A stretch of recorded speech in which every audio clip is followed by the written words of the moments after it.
निम्नलिखित श्रृंखला में लुप्त संख्या क्या है। रीजनिंग का प्रश्न है और आपको लुप्त संख्या ज्ञात करनी है।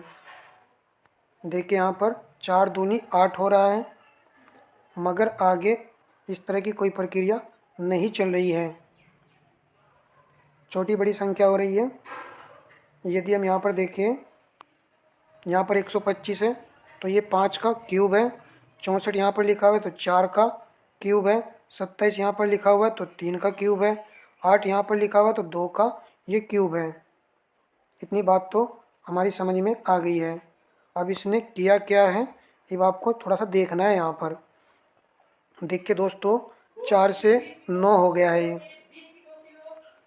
4 से ये 9 हो रहा है, 9 से ये 16 हो रहा है। यानी कि 4 में यदि आप 5 जोड़ेंगे तो 9 प्राप्त हो रहा है, और 9 में यदि 7 जोड़ देंगे तो 16 प्राप्त हो रहा है। 16 में यदि आप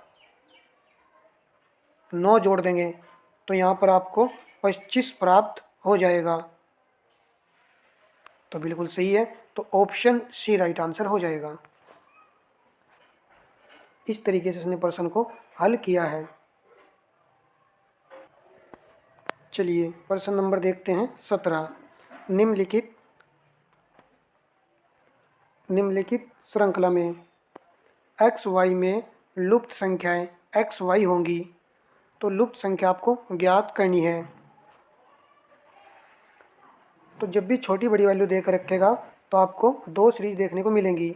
आप यहाँ पर देख रहे होंगे कि 6 से ये 9 हुआ है, तो इसका मतलब इसने यहाँ पर 3 ऐड किया है, और 9 से ये 12 हो रहा है, यहाँ पर भी इसने 3 ऐड किया है, और फिर आपको 12 में 3 ऐड करना पड़ेगा, तो आपको x के स्थान पर 15 प्राप्त हो जाएगा।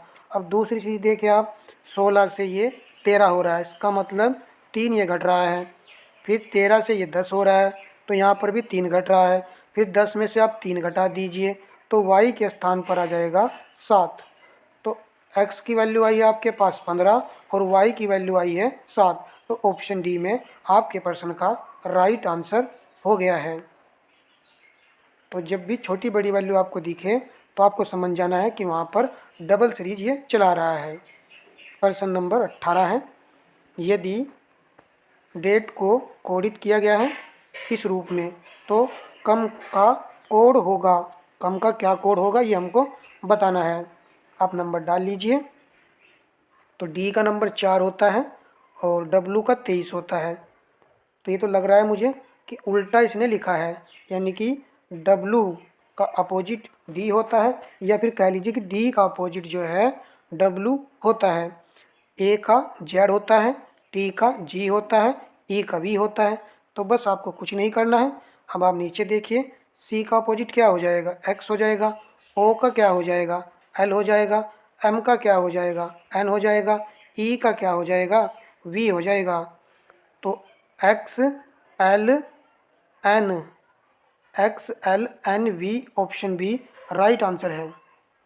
तो इस तरीके से ऑप्शन बी यहाँ पर सही उत्तर है आपके प्रश्न का। ठीक है दोस्तों, और ये सभी जानते ही होंगे अपोजिट डायरेक्शन किसका क्या होता है। और ये लव है ना, लव, इसको याद रखना है। एल ओ जो है ये दोनों अपोजिट होते हैं, और वी ई ये दोनों अपोजिट होते हैं। चलिए प्रश्न नंबर नेक्स्ट है, ए को 2 लिख रहा है और बी को 4 और सी को 6 तथा इत्यादि हो, तो इसका अंकमान क्या होगा। इसका आपको अंकमान बताना है। ए का नंबर तो 1 होता है, 1 होता है ना, और ए को ये भाई 2 लिख रहा है, तो 2 में 1 से गुना करेंगे तो 2 आ जाएगा। और बी का नंबर जो है 2 होता है, मगर 2 में 2 से गुना करेंगे 4 आएगा। सी का नंबर जो है 3 होता है, और 3 में 2 की गुना करेंगे 6 आएगा। ये आपको करना है। अब यहाँ पर जो वैल्यू आपको दी गई है, अब पी का 16 होता है, तो 16 में आप 2 से गुना कर दीजिए, कितना आएगा, 32 आएगा। फिर आप आर का 18 होता है, 18 में 2 से गुना करेंगे तो 36 हो जाएगा। ई का 5 होता है, 5 का डबल 10 कर दीजिए। वी का 22 होता है, 22 का डबल 44 कर दीजिए। और ई का 5 होता है, 5 का आप डबल 10 कर दीजिए। और एन का 14 होता है, 14 का 2 गुना करेंगे 28 हो जाएगा, यानी कि डबल हो जाएगा। और टी का 20 होता है, इसका 40 हो जाएगा। अब आप इन सभी को ऐड कर लीजिए। देखिए जब आप इन सभी को ऐड करोगे तो यहाँ पर आपको 200 प्राप्त होगा। तो ऑप्शन सी आपके प्रश्न का राइट आंसर है। ठीक है दोस्तों, एक आदमी 2 मीटर पूर्व पुनः 2 मीटर दक्षिण, इसके पश्चात 2 मीटर पूर्व और 3 मीटर उत्तर 4 मीटर पश्चिम में चलता है। अपने प्रारंभ बिंदु पर पहुंचने के लिए किस दिशा में कितना चलना चाहिए? आप सभी जानते हो ये हमारी डायरेक्शन दिशा होती है। तो ये आपका पूरब होता है, ये पश्चिम होता है, ये उत्तर और ये दक्षिण होता है। चलिए हल कर लेते हैं। सेंटर से चलाइए, 2 मीटर ये पूरब में चलता है, तो आप इसको 2 मीटर जो है पूरब में चला दीजिए। पुनः फिर ये 2 मीटर दक्षिण में चलता है, तो दक्षिण नीचे होता है और 2 मीटर ये दक्षिण में चलता है। इसके पश्चात 2 मीटर पूरब में चलता है, फिर आप इसको पूरब में चला दीजिए 2 मीटर। फिर ये 3 मीटर उत्तर में चलता है, तो उत्तर जो ऊपर होता है, तो 3 मीटर आप इसको उत्तर में चला दीजिए। तथा 4 मीटर ये पश्चिम में चलता है, तो पश्चिम में इसको 4 मीटर आपको चलाना है। चलाइए, देखिए ऐसे चल करके यहाँ पर आ जाएगा 4 मीटर चल चुका है। अब ये कह रहा है कि अपने प्रारंभ बिंदु से, तो यहाँ से चला था इस बिंदु से, और यहाँ से कह रहा है कि प्रारंभ बिंदु पर पहुँचने के लिए किस दिशा में चलना पड़ेगा। यहाँ पर ये पहुँचा है और प्रारंभ बिंदु पर पहुँचने के लिए किस दिशा में चलना पड़ेगा इसको, तो नीचे क्या होता है, दक्षिण होता है, दक्षिण दिशा में इसको चलना पड़ेगा।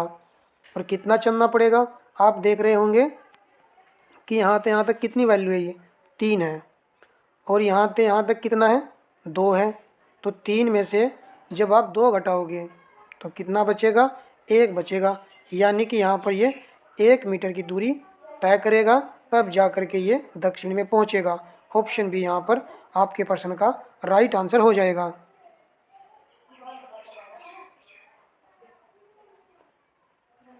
ठीक है, उम्मीद करता हूँ कि अच्छे से आपको समझ में आ गया होगा। प्रश्न नंबर 22 है, एक लीप वर्ष में 1 जनवरी को बुधवार था, इसके पहले वर्ष में 1 जनवरी को कौन सा दिन था? तो लीप वर्ष में कह रहा है ये 1 जनवरी को बुधवार था। तो लीप वर्ष में 366 दिन होते हैं, और इससे पिछले वर्ष में आपको जाना है। तो इससे पिछले वर्ष में जाने के लिए क्या आएगा आपके पास, मंगलवार आएगा। तो ऑप्शन है यहाँ पर राइट आंसर है, क्योंकि नॉर्मल ईयर में, साधारण वर्ष में 365 दिन होते हैं। प्रश्न नंबर नेक्स्ट है, 5 घंटिया क्रम से इतने इतने अंतराल के बाद, यानी सेकंड के अंतराल पर बजती हैं। किसी समय एक साथ बजने के कितनी देर बाद फिर से एक साथ बजेंगी? तो जब भी ये कहेगा कि एक साथ बजेंगी, तब आपको एलसीएम जो है इनका निकालना होता है। बस आप इनका एलसीएम निकाल लीजिए। तो यहाँ पर आप इनका एलसीएम निकाल लीजिए, 3, 4, 5, 6, 7। काटिए इनको, 3 से काट लीजिए, 3 ही कम 3, 4 ज्यों का त्यों, 5 ज्यों का त्यों, 3 दूनी 6, 7 ज्यों का त्यों। फिर 2 से काट लीजिए, 1 ज्यों का त्यों आ जाएगा, 2 दूनी 4 आएगा, 5 आएगा, 2 ही कम 2 आएगा, 7 आएगा। गुणा कीजिए, तो यहाँ पर आप इसकी गुणा कर लीजिए, 3 गुणा 2 गुणा 2 गुणा 5 गुणा 7, 5 दूनी 10, 10 हो चुका है, 1 जीरो लगेगी, 2 तिया 6 और 7 छंग 42, 420 आ जाएगा आपके पास। तो ये आपके पास आई है सेकंड। तो यहाँ पर आप 420 लिख लीजिए। इसको आपको मिनट में बनाना है, तो 60 से आप इसको भाग कर लीजिए, तो कितनी बार चल जाएगा, 7 बार चल जाएगा पहाड़ा। तो 7 मिनट आपके प्रश्न का राइट आंसर होगा। जब भी एक साथ कहेगा तब आपको इनका एलसीएम निकालना है। सेकंड में दिया गया था, आंसर जो मिनट में भी है और सेकंड में भी है। तो सेकंड में हमारे पास 420 सेकंड आई हैं, तो मिनट में इसको बना लेना है। प्रश्न नंबर 24 है, आकृति में सरल रेखाओं की संख्या। तो सरल रेखाओं की संख्या आपको ज्ञात करनी है।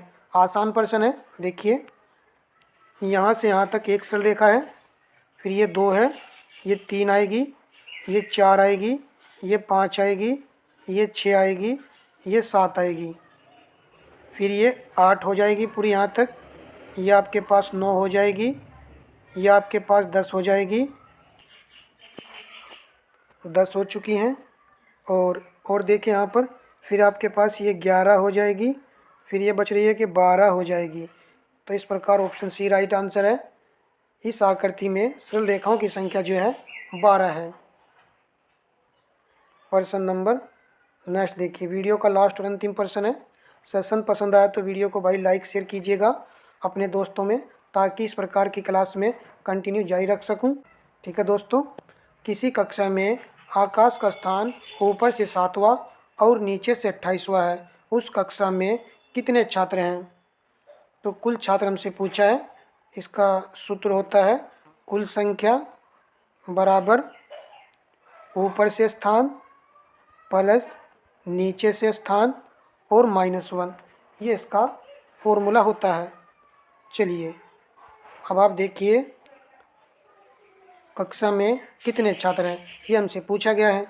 तो कुल छात्रों की संख्या हमसे पूछी गई है, बना लीजिए। ऊपर से कितना है 7वां है, नीचे से कितना है 28वां है, एक कम कर दीजिए।